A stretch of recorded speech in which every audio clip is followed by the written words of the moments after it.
special meeting of the Maple Run Unified School District Board of Directors to order at 6:05. Today is 17 October 2017. We're meeting at the Northwest Technical Center.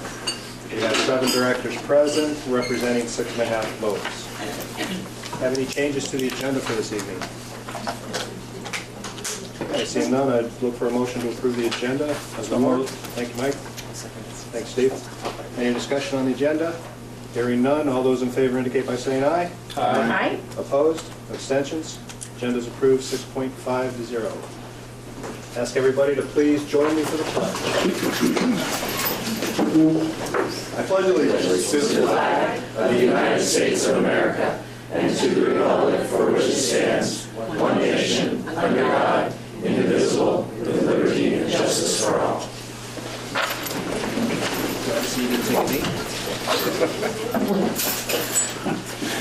Take a knee. Any visitors that would like to address the board this evening? Now's your shot. Okay. Seeing none. Move on to our host site, and that's our Northwest Technical Center presentation. Oh, Leanne, you're right. quick. Thank you. Just wanted to give a thank you to our chef instructor and his second-year students for providing the snacks. You are eating bruschetta with lox and chickpea and roasted red peppers. You're also enjoying some pork meatballs. The sweets are lemon meringue pie and chocolate caramel marshmallow tart. So if you haven't had any, you should go get some. And we call those snacks. And we call those snacks here, that's right. And please, on your way out, if there's anything left, please take them home. I also wanted to say a thank you to Hillary and Jory, who are our DECA members. They greeted you and showed you where to go. And then tonight, for our presentation, we wanted to share with you a little bit of the history of Northwest Tech Center, and then we wanted to present some of our alumni to you. So without further ado, my sources for the history comes from yours truly, Al Corey, and also this book here, which is the first 50 years of BFA. So interesting book. Actually, I'll pass it around if people want to leaf through it. There's lots in there. So BFA opened its first trade school in September of 1957. And the only excerpt in there specifically about BFA's trade school is what I'm going to read to you. And they're memoirs by Harry Abel. You know who Harry Abel was? Was he a headmaster? Yeah. So he writes, BFA's first trade school came into existence in September 1957 through an agreement between the BFA Board of Trustees and the Abel Brothers Garage and Machine Shop on Steppen Street, where the Jarvis Body Shop is today. The first class of 60 eager junior and senior boys met their instructor, Harry Abel, in machine shop and Homer Abel in auto shop. The boys learned to convert machines to different uses and to make new attachments. They also learned welding, prefabricating, repairing, and machining new parts for farm equipment, cars, motors, and industrial equipment. The school continued its off-campus existence for 7 years with the Abel brothers and then moved to BFA when the new gym addition was built. It was located in the same classroom as the present machine shop. Then I found out that in 1978, it was renamed the Sunderland Pierce Vocational Annex, and it was considered the area vocational center at BFA. The Sunderland was a headmaster for BFA from 1944 to 1960, and Pierce was a headmaster from 1960 to 1973. And it was continually referred to as the BFA Vocational Center, even though it was dedicated to them. Then, around 1985, the Northwest Technical Center was born, and this was renamed due to the regional technical centers being assigned sending schools, and this was to be more inviting for our students that attend from MVU, to not specifically have the BFA name in there. A little history for you. So, back to the excerpt.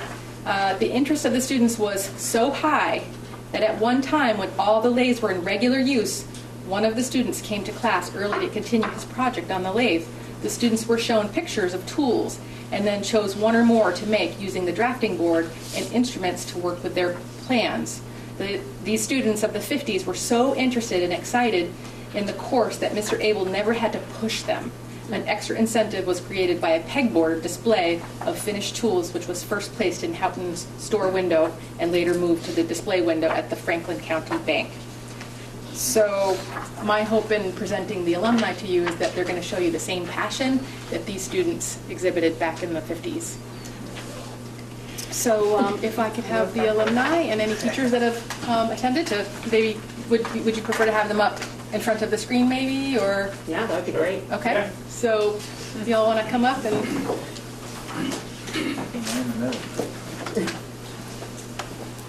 Speak with passion.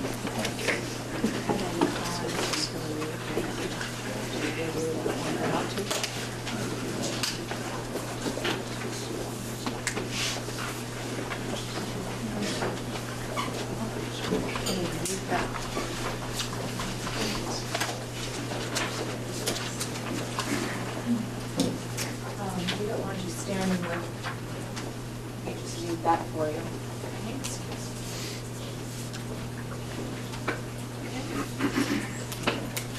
So we're just going to have you introduce yourself, maybe name the program that you were in or are in, maybe the year you graduated, describe your post-secondary path, and if you have a career that's set for the time being, share what that is.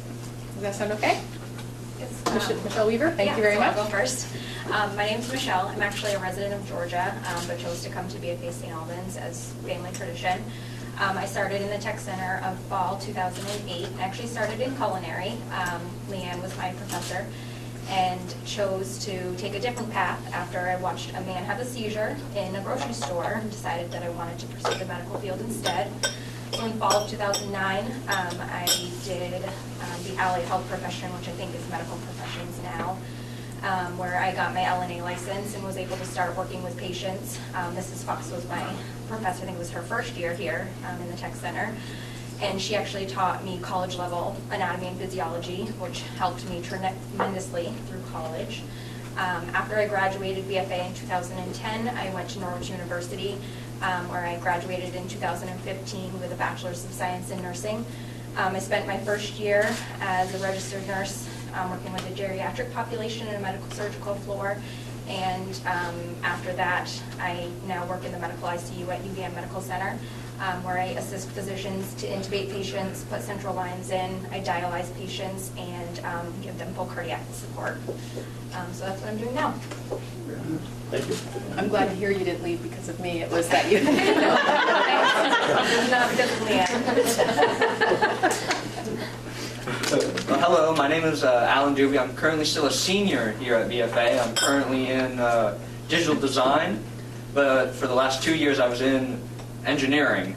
And in engineering I took the A+ class, which was a night class offered through the Tech Center, and I went through it. I took the classes and I studied and I got the A+ certification, which is the entry-level certification for anyone who wants to become a certified IT professional. People can still be IT professionals without certification, but the certifications definitely help. I'm currently planning on going to RIT for electrical engineering. And once I get out of there, actually this summer I'm hoping to have an internship at a robotic engineering business. So I'm hoping after I go through RIT, I'd be able to continue working there. Alan, do you want to share about your little side business that you're doing? A little plug-in? Oh yeah, sure. So I found something online called Lichtenberg figures, which is basically just when you put high current electricity through a material, and I have decided that I started to do it as a little side business of craft shows. I put baking soda and water onto pieces of wood, and then I hook the piece of wood up to a microwave transformer that takes the power from the wall of my house and turns into 2,000 volts of electricity that flow through the wood. And it just burns in really neat patterns into the wood. And I did a couple of small ones in the beginning, and my mom took them to work, and her coworkers said they wanted to buy them. So then I'm like, oh, this is real. I said, this is real easy to do, and people want to give me money for it. Great deal. So now I'm bouncing around to various craft shows selling boards. So if we have microwave transformers, we should send them to you if we're not using them anymore? Yeah, if you got big old microwaves and you don't need them anymore. I currently have 2 microwaves in my garage, waiting for me to take them apart, and the third one laying in shambles on my front porch. Because sometimes for my last transformer that I had, for some reason, I don't know if water got in or what, but it burnt out. And I'm like, oh crap, I got a show this weekend and I don't have enough pieces. I'm like, we need a new microwave now. And so, with the help of my grandparents, I now have 3. Thank you, Ellen. Taylor? I'm Taylor. I just graduated in 2016 from the medical professions class as well. Mrs. Foss was my teacher. It was the year before the class expanded. But I did receive my LNA, and I am currently an LNA while I go to school at Vermont Technical College for respiratory therapy. I've always wanted to do something in the medical field, and respiratory therapy inspired me from my grandfather having leukemia. But going to the medical professions definitely gave me a broader view of everything that I could possibly do, and my LNA helped me branch out there. So I'm very thankful I came to the Tech Center. Thank you. Hi, I'm Jacob. I graduated in 2016. I was in building trades. I decided to take building trades because my family, my grandfather and my father, we all were in construction. And so I went out there and took building trades, and they taught me a lot of lessons. And with OSHA training and all that and the co-op that they give, I was able to work in commercial construction younger than most people can. You're supposed to be 18. So that gave me a foot forward in class, and then I worked every summer in commercial construction for MRUSD, and now I'm in UVM for mechanical engineering, and I don't know what I want to do yet. I'm Ross Lavoie. I graduated in 2006 from BFA in the Northwest Tech Center. I too came from a family of builders. My grandfather, my father. Came to building trades, went through the program with Steve and Mark. Really enjoyed what I learned here, and had a good foundation for college. I co-opted as well my senior year, and actually co-opted with Jacob's father when they were building On the Run. So I went to work every day at 9 o'clock. After that, I went to VTC. Got a bachelor's in construction management, worked commercial construction. My last 2 years of college were in Williston, so I was able to work 30 plus hours a week while going to school full time for a small commercial company. After that, the owner decided to retire, and I actually was able to go back to work for Wright & Morrissey, who I co-opted with originally, and enjoyed my time there, but felt that sitting in an office all day wasn't where I wanted to be the rest of my life. Worked in commercial excavating, underground construction for a while, and a job opened up here at the Tech Center in the building trades program. So now I'm the building trades lab supervisor, and I work with Mark and Steve, and it's kind of great to be back here 10, 12 years later and see where the program's come, where it's headed, and excited about the future. Currently enrolled in the teacher prep program through Vermont Tech in hopes of getting my teaching license in the future. While I was here, I took the night classes. I took a couple welding classes, AutoCAD, took as much advantage as I could of everything that the Tech Center had to offer, and it was really good to be prepared when I went to college and in my future career with things that I used every day. My name's Colin Capsey. I attended the automotive technology program for 3 years with Adam. I then co-opted my senior year, kind of similar to Ross. That gave me a kind of a good feel for if I actually wanted to do that, pursue it as a career. Gave me a lot of good experiences. I then went to college at Central Maine for automotive and got my associates in science, and then pursued a career at a Ford dealership for 8 years. And much like Ross, a job opened up at the Tech Center this year, and as for a lab supervisor in automotive technology. And I decided I wanted a career change and thought it'd be a good avenue, and that's where I'm at today. And my father, Mark Capsey, was a big influence on kind of my path to be a teacher, and I hope to one day be get my teaching degree and certification to hopefully be a teacher in the auto program. I'm Hillary DeVarney. I'm currently enrolled in the adult welding class at night, and I'm a senior at BFA, and I'm the only female, so it's a good perspective. It's really fun, and I don't know where I'm going with it yet. Could you just do me a favor? Michelle said she was from Georgia. Would you just go down the line and say what town you're from? St. Albans. Okay. I'm from Swanton, but did transfer so I could come to the Tech Center. Georgia. I grew up in Swanton and transferred my sophomore year and graduated from BFA.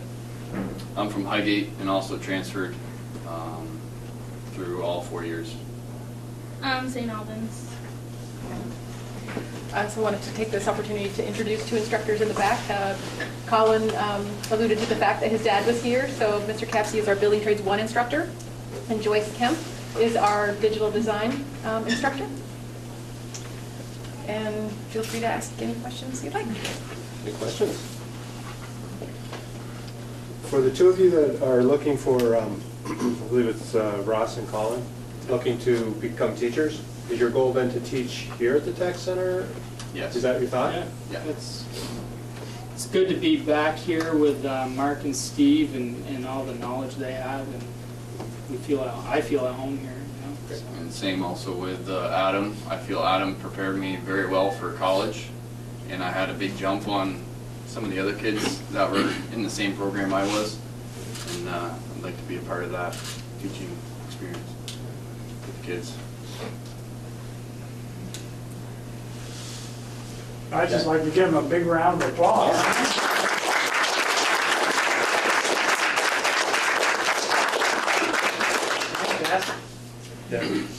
I have a question. You guys all seem to have like a lot of clarity around like your future or like, you know, things that happened in your lives that brought you to the careers that you're in. And it's impressive to see that at such young ages. So I think I credit the Tech Center for either helping or moving them in those directions. I guess my question is like, what was like that moment that you thought maybe the Tech Center would be a better use of my time than a traditional high school program? And if anybody has any insight, I'd love to know. I mean, from the medical profession standpoint with LNA, Ms. Foss doesn't push you. You have to want it and you have to have the passion to strive in it. So that's also a good step before you go into college, because your professors aren't going to hand you the stuff to succeed. You're going to need to find that on your own and you're going to need to be willing to put that time into it to succeed and be the best you can at it. So that was definitely a good. For me, I wasn't sure if I wanted to go to college or not, and I saw that they had trades, and I knew that a good road, if you weren't going to go to college, would be to get a trade and have that under your belt. So that's what I decided to do, and I'm glad I did it. But now you're in college, right? You're in Yes. school now. Mechanical engineering, is that what you said? Yep. I heard it was just harder than what I had already been used to, and I had just breezed through the last couple of years in middle school with the only complaint ever being he reads too much. So only complaint for like from 6th to 8th grade was he reads too much. For me, I grew up on the same age as Steve's oldest son, and my brother and Steve's youngest son were friends as well. So I grew up knowing Steve and always knew about building trades, and they talked about it. And he was a big part in talking my parents into sending me to BFA full time, so I could come here a third year, come here as a sophomore, whereas MU can only come as juniors. So he was a big part in getting me here and knowing what I wanted to do with the rest of my life, I guess. So I go to school full time during the day here at BFA, and then at night on Thursdays I go to the tech center for 3 hours.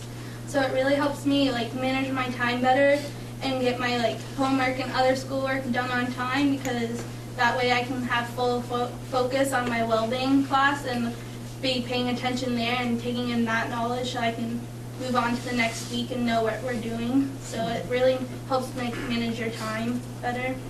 I'm also very familiar with the tech center. As I said, my father's a teacher, so I kind of grew up around it my whole life, and I've always been in the trades, either with similar building trades things, and then I kind of pursued a career toward the automotive side that kind of took a liking to. I was always working on stuff when I was a kid, and that kind of developed my path that I wanted to take. Thank you for your answer. Over to Steve. Thank you. Adam? Alan. Alan, sorry. What made you do a second tech program after you had already spent 2 years in one? Well, since you only need 2 years to finish a tech program, I got through engineering, and since engineering just cycles every 2 years, year 1 is like mechanical, year 2 is electrical. I didn't want to go through mechanical again because I'd already done it all, and I'd already learned it all. I didn't want to redo more material. Plus, I was interested in Photoshop because it's fun to make pictures, and I didn't really know how to do it very well, so.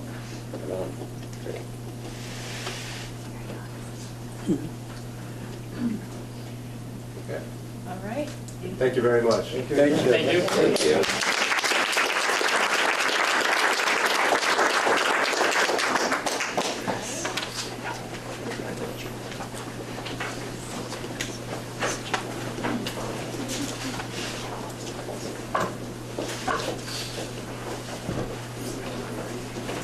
Thank you, guys. Thank Appreciate you. it. Good job. Amazing. That brought tears to my eyes. Bet it did. No, that was awesome. Heartwarming. Thank you guys for listening. Thank you. You're wonderful.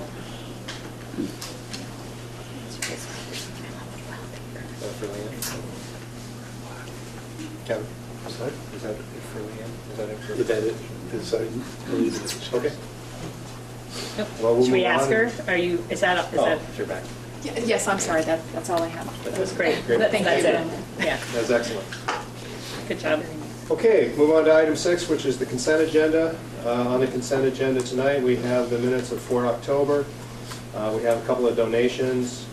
Here, Sachs received a gift to support 10 students on the band trip, and this came from a grant Felicia Sawyer got from Walmart. And then we also, there's a listing of tools that value $22,600 that are being donated by Northwest State Correctional Facility to the Tech Center. So that's on the consent agenda. If there's no objections, these items will be adopted. Are there any objections? If there are no objections, these items are adopted. That's great. We have no old business. On to new business. Item A is a climate survey. So back last spring, early summer, we had promised that the community of Fairfield that we would, in the fall, perform a climate survey at the school. So I wanted to talk about that, and it's also come to my attention that there's a climate survey that's being planned for all the schools. Correct? Yes. So we thought this would be a good idea to do them all together rather than just have one. So, I could add a little bit to that, if you'd like. okay. As Jim mentioned, you were looking to do a climate survey, and since then, you'll be hearing a presentation relatively soon. We haven't set it up yet, I don't think, John, but we're piloting a really neat program that I don't want to give away too much until the presentation, on student leadership in the state, which Shannon and Joan are taking the lead on. And we just found out a while ago that part of this piloting program is that the group of people who are researching this leadership program that we're partnering with needs a climate survey from the schools. So we're already in the process of doing one. The feeling is that we could probably kill two birds with one stone with that. Joan, I don't know if you'd like to add. Well, it's just that it's really a student leadership survey. So the climate survey was something that they added to the student leadership survey because they believe that there's a correlation between climate and student leadership and engagement. So it was never really meant to stand alone, but they were willing to give us that kind of carved out. But one of the things we're really trying to do is to make the survey be something that's it's kind of like a formative assessment for us, like it's on a journey for us to become better at student leadership. So it isn't the type of thing where we want to put the different schools up there and start analyzing it like we do test scores.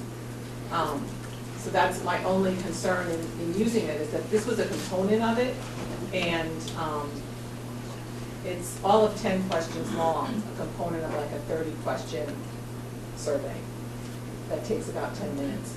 So I think it will give you something around climate and a little bit of information, but I just want us to be careful about its intent was really around being able to look at the correlation between the way students feel about themselves and their ability to lead themselves and the way that they feel about their school. And is there a correlation between those two things, which is why I think the climate survey exists. However, it is a climate survey that was designed by researchers, so it kind of gives you something valid. Okay, thank you for that. And when do you think that the time frame for that would be? So we are doing all of the student leadership surveys with the staff on Thursday of this week. And we're going to be doing that in every school throughout the district. So all staff is going to take the student leadership survey.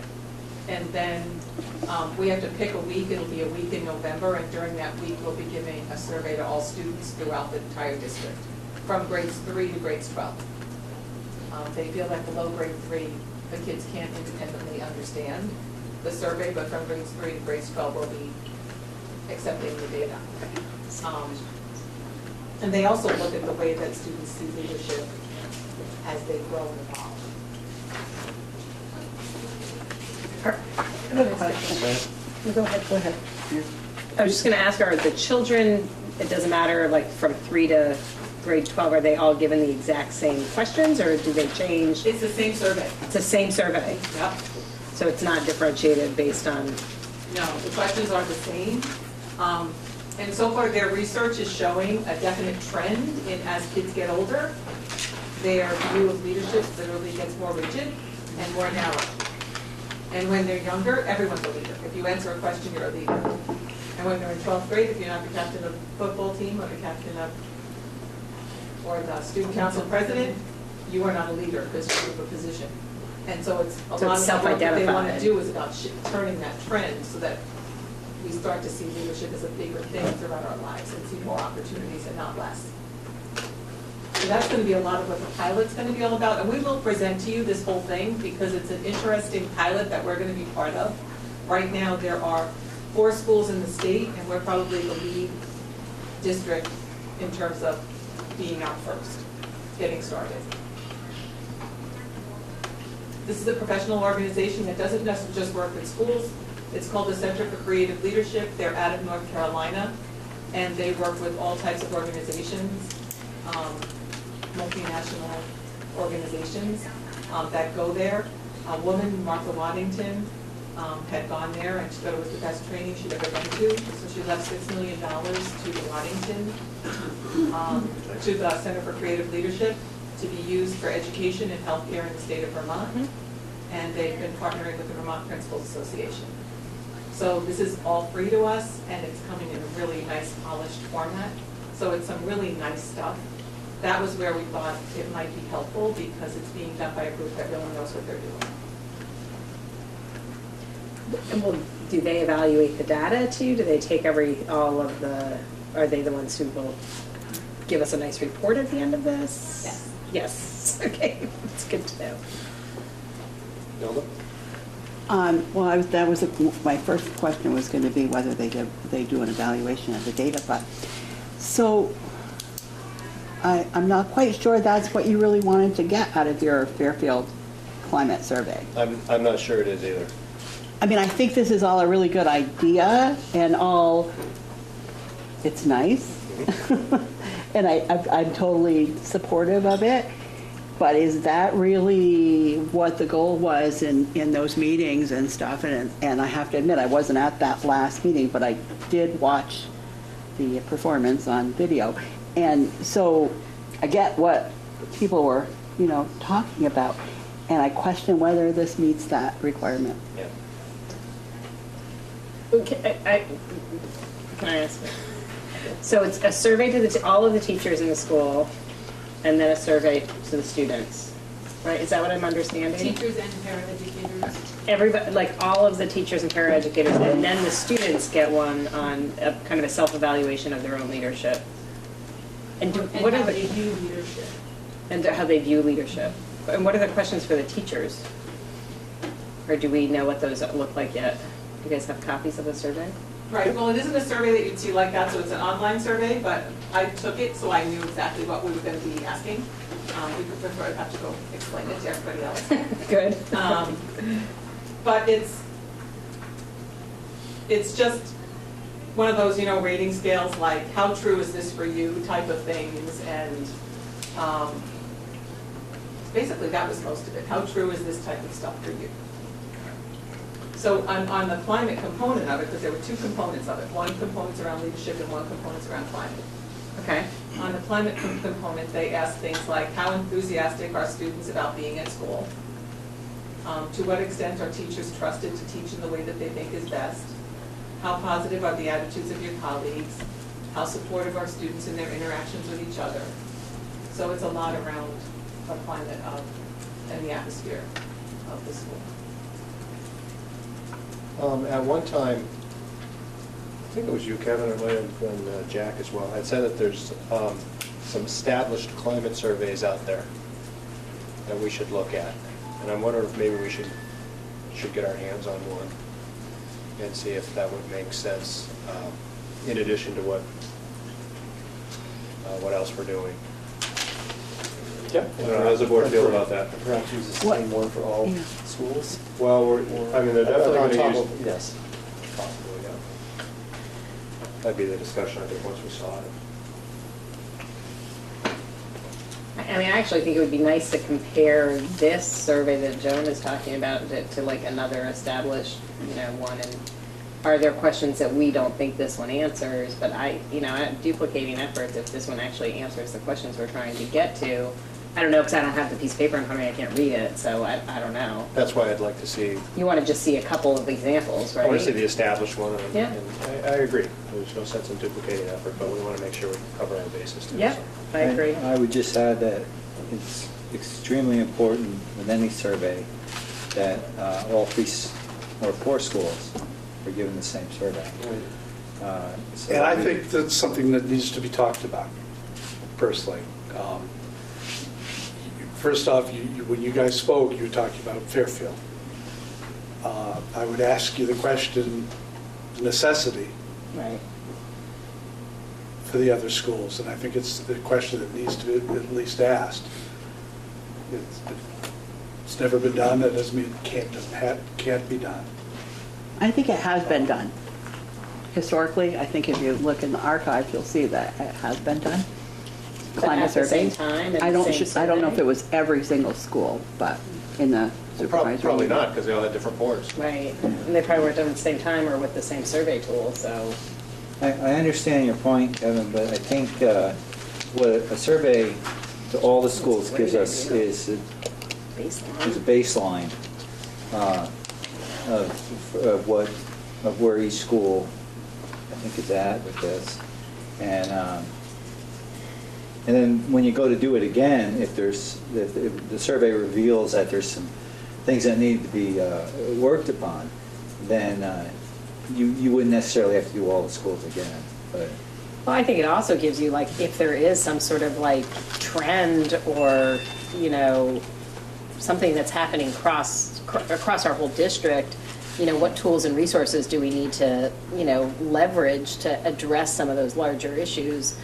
If that shows up in the survey, I'm curious. So I think it should be. I mean, I agree. We had originally talked about it because it was something that the community of Fairfield's asked for.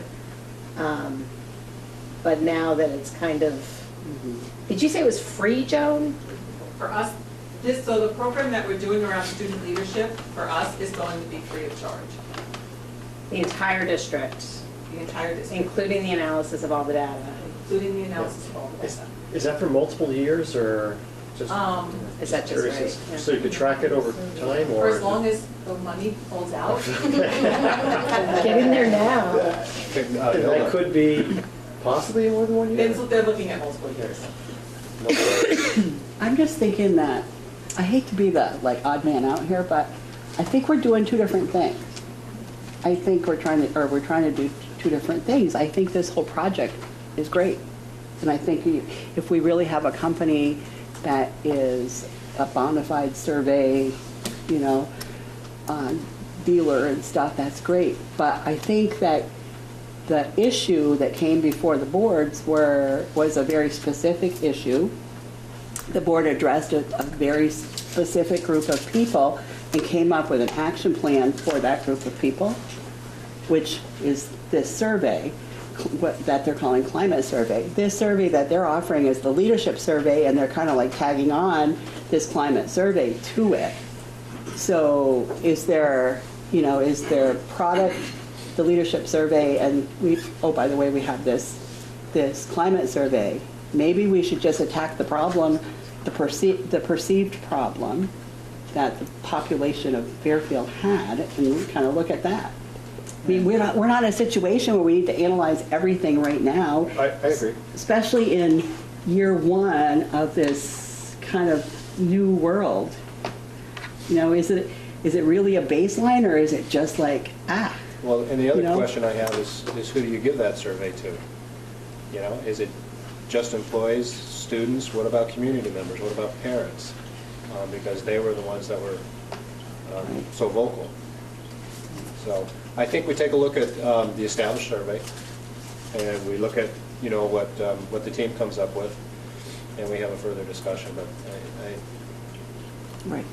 I mean, they should proceed with what their plans are for sure. But yeah, I don't think we're going to make any firm decisions tonight. We'll see. I mean, am I the only one that feels this way, or you guys? I guess I need to see what I'm looking at. I don't know. I've never done a climate survey. I'm hearing two different things, but I really believe in order to assess what's going on in Fairfield, you have to know what's going on in the other schools. You need a frame of reference. But I could be wrong, and there are resources involved that may not allow that. But so there are two different things. I think, Mike, once we get the survey questions, then we can sit down and we can discuss what is it we really want to know. I mean, sometimes what do we want to ask? When you do surveys, you have the opportunity to get the canned questions and then customize a few questions to be specific to the organization you're dealing with, and you can work it that way too. Yep. Okay. So we've got a copy of one of the established ones. Yep. For our review. Excellent. Anything else on that? Item B. Okay. Speaking of leadership. You all got my email that this board was awarded the Vermont School Board Association Exceptional Leadership Board Award. It's kind of like they give this award to one board a year. So it's kind of like the Board of the Year Award is what I like to call it. And as is often the case, it's not necessarily the best board that gets this. It's the board that has the best nomination package that was put together who gets this. And the people who put that package together is our administrators.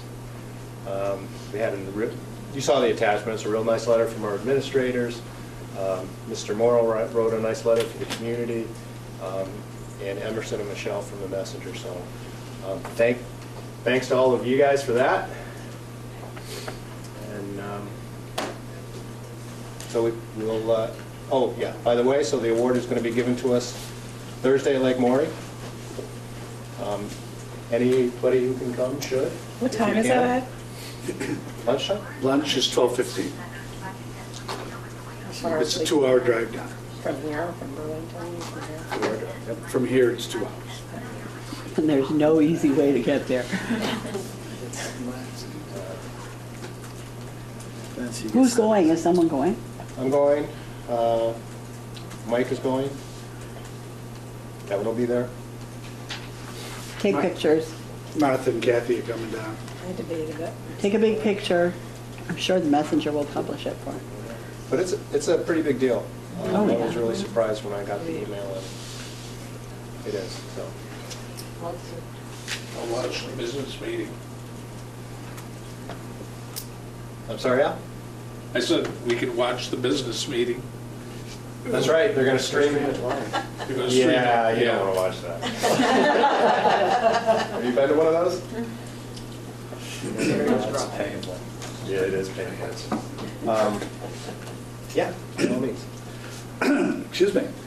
Just a couple things I want to add to that. First off, one thing we didn't attach was the criteria for the award that the VSBA puts out. So I'd like to read that. This is an award to recognize the work of school boards across the state of Vermont. The award for exceptional board leadership is a means of recognizing the contributions of a particular board. It's also a way to recognize all the hard work done by citizen representatives who serve throughout the state. The award will be granted to a board which, 1, consistently demonstrates an understanding of the role and responsibilities of a school board relative to administrators, teachers, and citizens. 2, consistently demonstrates effective and ethical operations as a board. 3, has made demonstrable contributions to the well-being of students and/or has made demonstrable contributions to the effective and efficient operation of the education system it oversees, and/or has contributed to the cause of public education in Vermont. I would argue you do all three. And I think it's important to recognize that this is specifically for the board and for what the board does. And I think many of you know, not all boards run efficiently and effectively. And I think what they saw within the package is this is a board that is running that way. And because of that, has the whole package. It has an administrative team that works well with the board, but more importantly, it has a board that works well with the administrative team. And with that combination, we're actually getting things done in this district. And I think they've recognized that. So I just congratulate you. I think I couldn't be happier that it's going to you guys. Thank you. Will there be a letter to the newspaper or press release or anything like that coming from the School Board Association, or?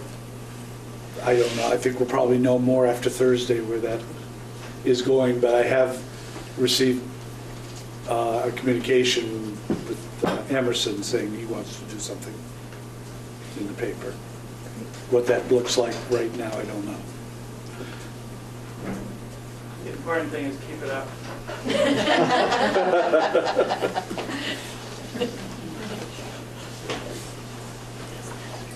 I think it's a nice honor. It's a great honor, it is. And it's nice that some of us will be down there for it, so congratulations, everybody. Okay, moving on to 8C, which is early retirement. We have a couple of letters, or at least one anyway. Kathy, did you want to speak to Yes, this? we have 3 letters. The board's side letter with the association allows for 5, so I would recommend that the board consider extending the deadline. It's been a very busy fall with a lot of work between the administration and the association, and I think there might be additional folks who would be interested in the early retirement benefit. I would recommend that the board perhaps consider a November 15th extension of the deadline to see if we have a couple more people who might be interested. What is the deadline, The Kathy? deadline for this was October 1st. So I would say these 3 people met the deadline, we should move forward with them, and then if you were so inclined to extend the deadline to November 15th, we might, the agreement was that if we had more than what we So if we had another 5 apply, then we would pick 2 out of the lottery rather than all 5. So these 3 are, These they're 3 are good. good. They're We in. met the deadline, they're done. They're in. We had 3 letters in our packet? Yes, they're one after another in. It's the same attachment, scroll down. 8C. Yeah, just scroll down. Huh? It's 8C. Is there a downside or upside to extending it that you see? If you could just, No, this could be a budget help. And I think we may be going into a interesting budget season.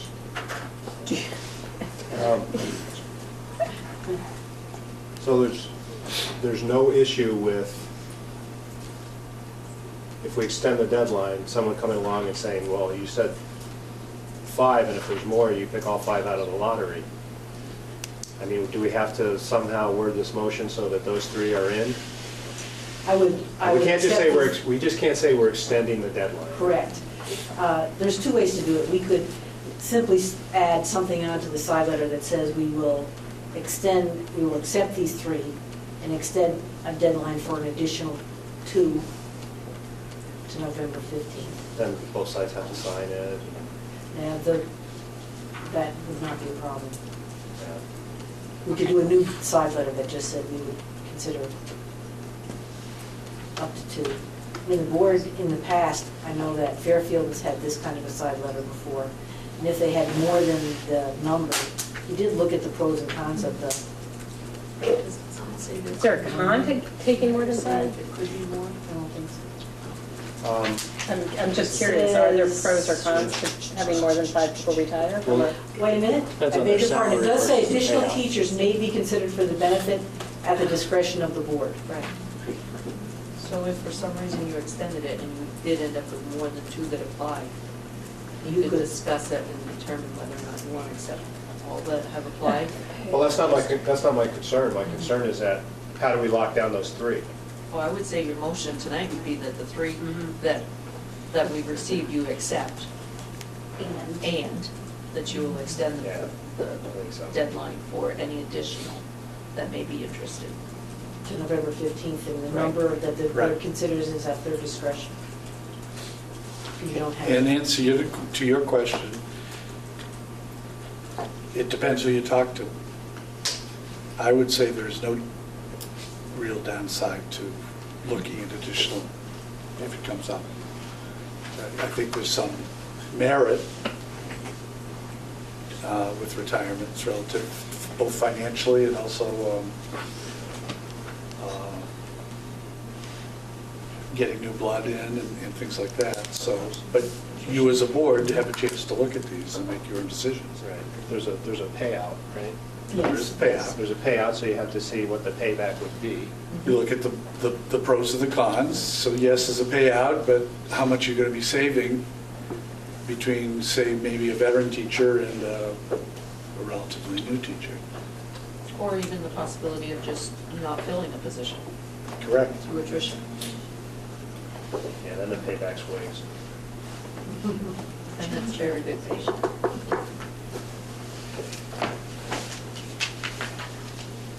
Okay, so I would look for a motion then to extend the deadline to November 15th and accepting the first 3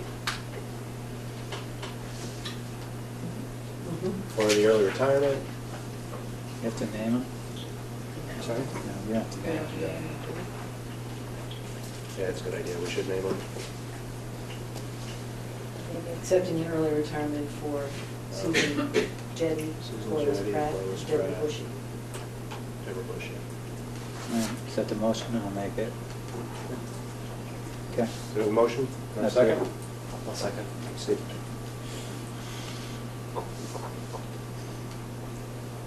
That's for this year only.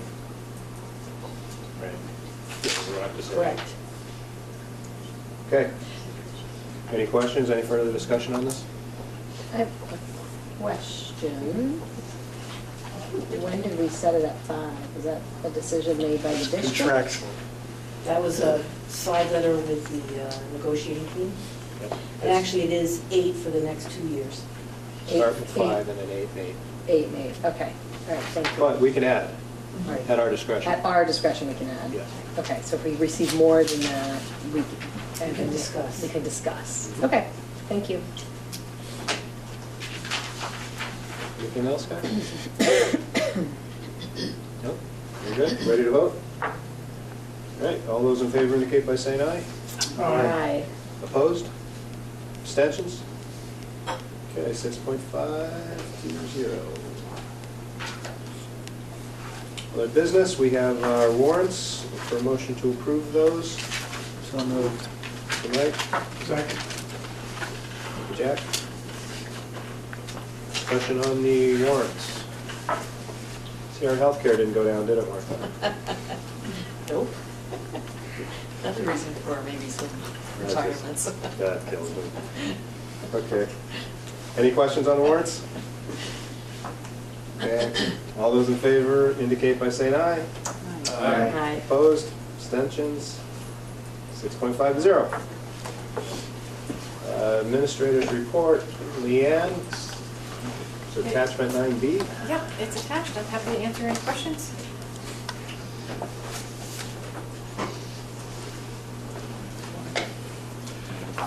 I would just like to say, I love the format you guys are using. Taking the mission statement and distinguishing different things that are going on with the mission statement. It's a neat way of doing it. It's kind of fun to think of everything that's going on in our school and sort of fit them in the areas.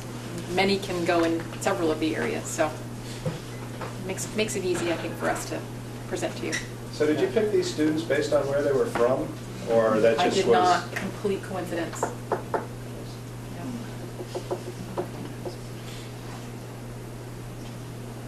Pretty much from all over. And Joan started that format, so I can't take credit for it.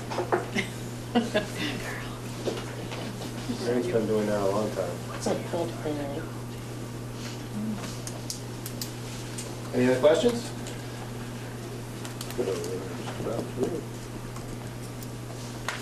Principals. Leanne, anything else you want to add? I do not. Thank you for coming tonight. Okay. Thank you for having us. Lisa, anything? There will be something coming up in November, but just to let you know, I'm working with the Franklin Grand Isle Workforce Investment Board, and we put together a grant for $24,000 to provide CDL training, commercial driver's license training, to people within Franklin County. Good, because we may need some bus drivers in a couple of years. That is such a needed training, though. It's like everybody struggles for drivers. That's awesome. Yes. Yeah, that's great. Chris? So we have a couple of things I'd like to report. First, I mentioned this last time, but we do have our drama teacher now on board. She's begun work. This is Susan Palmer, and she's already working with the kids in the musical. She was available right away, and that was a real big plus. And she's got a tremendous background. She worked with Lynn. She's directed 6 musicals at Essex, and has background in Europe, has a magnificent singing voice, and I think will be a real asset to our team. So we're very pleased to have Susan aboard, and I'd say she's right in there now working with our kids. So that's a really good piece for us. Also want to mention, I had a chance to be shadowed by our Ukrainian exchange student. His name is Dennis Dietko, and we had a lot of fun. And as part of his project as an exchange student, and he shadowed me and saw some interesting and eventful things. And it just reminded me of the need for cultural diversity within our schools. and what the exchange students can bring, having that perspective. He's a very bright young man, and I was glad to have him. And it's nice to keep our doors open to students from all over the world. And finally, I did want to mention that, and Denise, I know, was there for this on October 11th. We had our BFA St. Albans Business Department, that's Mary Brulette and her team, partnered with the Franklin County Business and Professional Women for the second annual Financial Literacy Fair. There were, I believe, 60 students who participated, as well as 45 community members. And the students met with a variety of people in insurance, in veterinary, medicine, and they had a checkbook, and the whole idea was to select a profession and the profession that they wanted, get an estimate of how much money they would make, get a sense of the costs of life relative to things that can happen, the unexpected consequences that we all deal with. And it was, I think, a really eye-opening experience for our kids to realize that, yes, you can have a nice job and lots of money, but a variety of things can happen to you. And there's a variety of needs out there, and I think it was really beneficial for them. They call that the reality store. Some of the neat thoughts that came out were from community members. They said they really enjoyed working with our students, that they were friendly, polite, they had very good interpersonal skills. That seemed to be a real theme that emerged. And then our students had a variety of comments as well. They said it was really good to see what real life is like, learning about how expensive things are. And my favorite quote, knowing that life is hard and I need to manage my money better. So I think that it was a really good learning. It was very real, and it was done in our gym, and I think the school-community partnership was terrific. And I think it was an eye-opening experience for our students. I want to thank Mary and her team and the community members who participated. Thank you. Right, Denise? Yes, it's really interesting to do that. I think it's I think everybody should have to go through it in high school. Can adults go through? Yeah, I know. I mean, yeah, it was really good. Second time I've done it, and it's enjoyable, So they don't only have to pick a profession, they have to decide if they're married, if they have children, if they have pets. So then, if you have kids, you have to go to the daycare. If you have a pet, you have to go to the vet. I mean, so it really, adds up. Some people had 2 jobs. You make $6,000 a month as a bartender. I'm not really sure where that actually happens. There were some odd, and you make very, there were certain professions you don't make as much money in, but it's good. Yeah. So thank you for hosting it. But Mary does a great job, and Yes, we're very pleased with the work of our business department and partnering with community. Great. Angela, CTAC. Yes, so last week I went to a PBIS, which is Positive Behavior Interventions and Supports. It was a leadership forum, and I took 2 teachers with me, and we are implementing the Tier 2 intervention level. The universal is all students, and then Tier 2 is doing different interventions for students that need something a little bit more, a little bit different. And so we got some great ideas, networked with some other schools, and we also received an award. It was a School of Merit Award for our efforts, and that's involving us doing school-wide surveys and reaching 80% or higher on some of the evaluation tools, and using behavior data in a problem-solving way to improve student outcomes. So, and we're continuing to, plan school-wide celebrations and keeping the kids on a positive track. So, I just wanted to let the board know about that. How are those solar panels coming? Dave's not here, so feel free to. They're all there, and we'll be doing the official kickoff probably the first week in November. Nice. I think the wires are almost done getting all connected, so thanks for checking. Okay. Thank you. Yes. Joan. So two quick things. One is we found out that we have been accepted as a satellite for Conscious Discipline. So this June, Conscious Discipline will be coming to Vermont. We actually I've been writing letters to Becky, and it looks like it worked. So we're really excited about that, and a lot of the other schools in our first school cohort are very excited about that. And now we just have to fill it so that they can come to Vermont every year and we become a standard satellite for them in the future. And it's a professional development that other schools can access. And the second thing is we had a visit today from Erica Campbell from Senator Sanders' office. And she came to look at our Farm to School program and also some of the other federal programs, our universal lunch and those type of things. She was extremely impressed with how we have used the grants we've received over the years to build something that is self-sustaining and extremely impressive. So it was really nice to have her there today, because you kind of forget sometimes some of the different things you've done and some of the journey you've taken. So when you get to tell your story, it reminds you a lot of what's happened. Sean? Well, we also had a visit from Erica Campbell today from Senator Sanders' office. I was a little bit starstruck because she knows Bernie Sanders, and that kind of rubbed right off on me. I was like, you've talked to him, haven't you? So that was exciting. They came to look at our outdoor classroom programs as well, and sort of loved that hoop house and sugar house and kind of the neat things that we're doing as well, in Farm to School.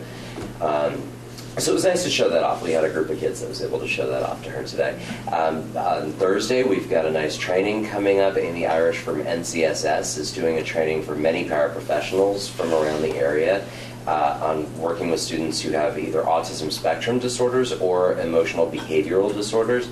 So we're sending all of our paraprofessionals to some training, which is really awesome. I think it's important that we value them as contributing members of our school communities and provide them with opportunities to continue their learning. My chickens are dead and frozen. The meat birds were slaughtered, and darn, I missed the fun. I slept right through it. I didn't get that email until a little bit too late, but ready for our harvest dinner, which is coming up October 29th from 11:30 to 1:30, and it's in our cafeteria, and we're going to have chicken biscuits and all kinds of fun foods prepared and served by 8th graders, and they're chopping the root vegetables with sharp knives, so please stay away from the building on February 27th, because we don't know what's going to happen that day. But it'll be fun. And we're working right now with the United Way and with the town of Fairfield, the community center, and the library to get a grant to help improve food insecurity in our area, to work together as a collaboration with our gardens and with the community center kitchen and the food shelf in town, just trying to find ways to get food to the people who need it. We had a fire safety visit last week. That was really exciting. We had 4 fire trucks on property and children all over them. And what was really nice is that the Fairfield firefighters were able to come through the building. They got a very detailed tour of the building, so they know all the ins and outs, where all the attic accesses are, all those different things, which is really important for all our first responders to really have an in-depth knowledge of our buildings. And even people who have had kids there for a million years didn't quite realize all the different little spots that we had, hiding spots. We had an author visit recently. Kate Messner is a local Vermont author. She wrote The Brilliant Fall of Gianna Z, and she came to promote her new book with our 3rd, 4th, and 5th graders. That was super fun. They got to ask questions of a real live author. They were super excited to meet the author. They had read some of the books, and I think that is everything on my list. Is she local?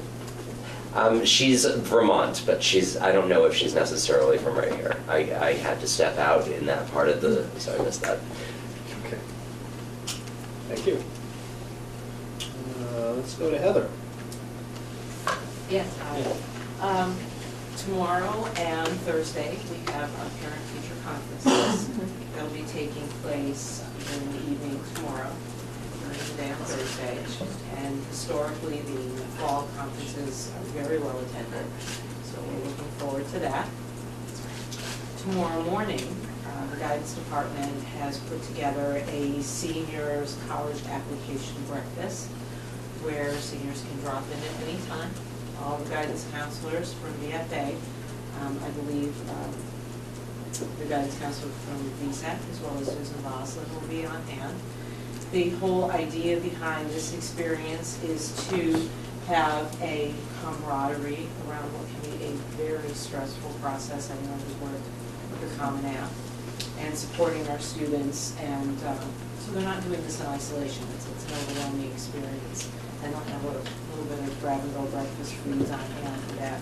Last year, the college application gathering that they did had 60 seniors drop in. So we're looking forward to that, and supporting our seniors in that process.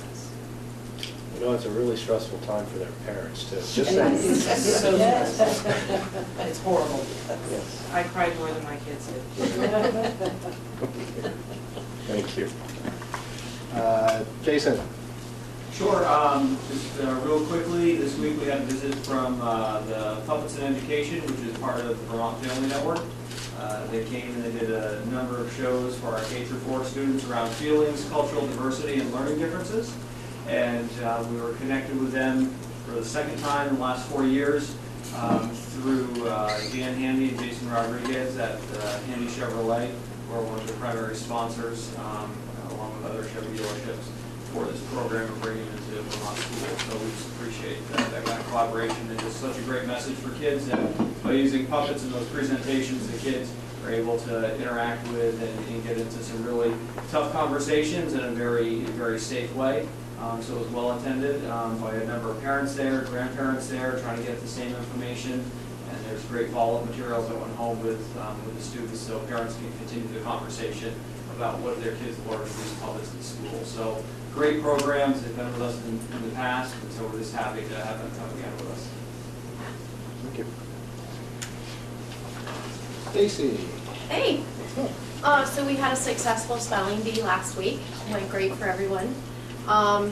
Today we spent a lot of time listening to the different communities getting ready for their economics project. Lots of interesting items that they're going to be selling, so I want to make sure you all are ready to do your holiday shopping in December, because there's going to be some really interesting recycle, reuse, reduce items that you can buy. And tomorrow they start coming to us the students start to come to present their business plans, so we're going to be hosting our own little Shark Tank going on tomorrow morning and next Wednesday, so we're looking forward to that. And that's about it. What's the date on that, of the sale? December 14th. December 14th. And we've got many, many items, variety of items that you could get some of your shopping done. All right, thank you. Shannon? So Thursday morning is in-service for our teachers before conferences in the afternoon, and our teachers have been tasked with calibrating and aligning their assessments and rubrics with their proficiencies in benchmarking student work, which is essential to a successful proficiency-based system. To ensure that students in different classes with different teachers, so if Julie and I are both taking algebra, but we have different teachers, that we're both being scored the same when we're given the same assignment, to make sure that there's good, what we call inter-rater reliability, so that teachers are calibrated and kids are being scored the same. And we call it a guaranteed and viable curriculum, which is really important in a high school where 4 teachers could be teaching the same biology class or the same English class. So teachers will be working on that and looking at student work to say, okay, this is what a 3 looks like, this is what a 2 looks like, here's a student who has scored a 1, so that they can take that back and use those models when they continue to score student work until they have time to come together again. So that is this essential time for them to have uninterrupted time to sit down and have those really important professional conversations around student work and how to score it and provide feedback. So they're really excited about the time, actually, and I'm really excited that they get to have it.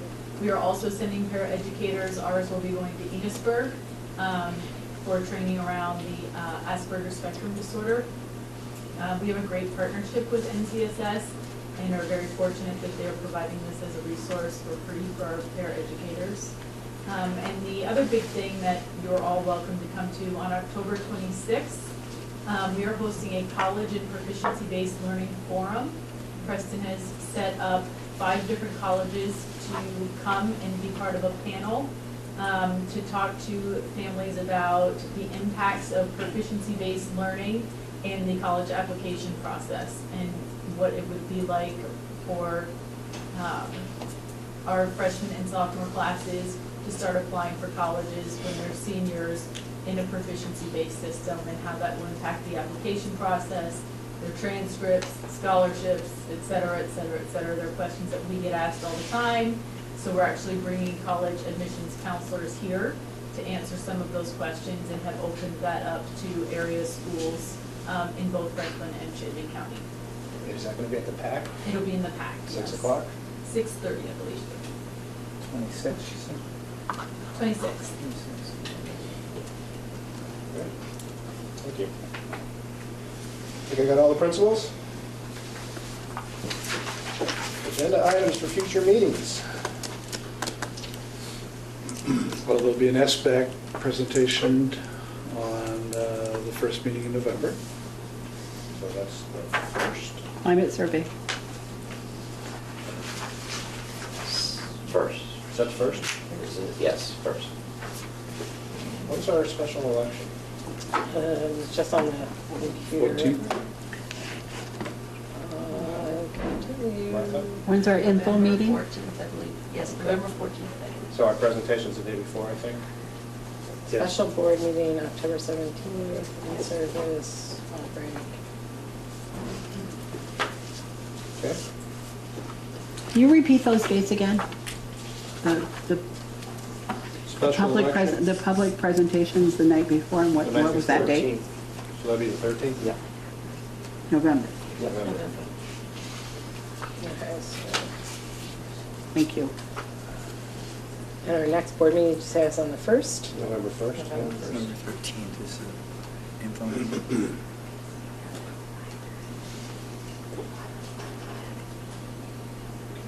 November. Central office, November 1st, right? Yes. Central office. Climate survey? You're not done with that? Yeah. Okay. Anything else? Well, we'll have several policies that we're looking at, but we don't know the order yet. Okay. Okay, sounds good. Probably have some feedback on Lake Maury? Yeah. Lots of pictures. What? Lots of pictures. Yes.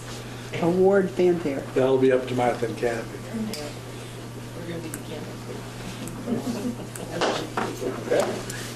So we have nothing for executive session. Our agenda is complete. We're adjourned, folks. Thanks, everybody.